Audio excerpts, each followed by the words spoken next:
Ukrainians can vote at 4 polling stations located in Washington, D.C., Chicago, San Francisco, and in New York. More than 7,000 Ukrainians registered to vote just here in Washington. Also, there are 11,650 Ukrainians voting in New York City and more than 20,000 in San Francisco. The voting procedure overseas is basically similar to Ukrainian, but there are some differences, of course. For instance, you have to bring your foreign passport instead of a domestic one just to prove your identity. What's important that you can't just show up and vote.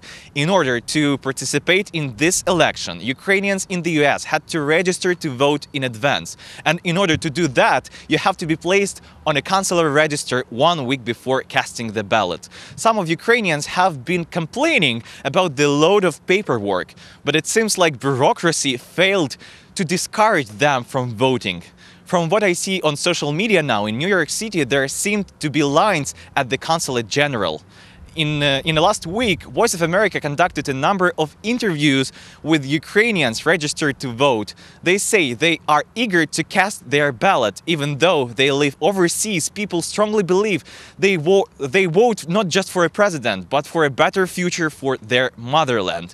Even though they understand they might barely affect the broader results of this election because of the smaller number of voters, but members of diaspora have learned a very fundamental American lesson. Every vote matters. That's why people are willing to travel hours to get to the polls to exercise their civil rights, and that means voting.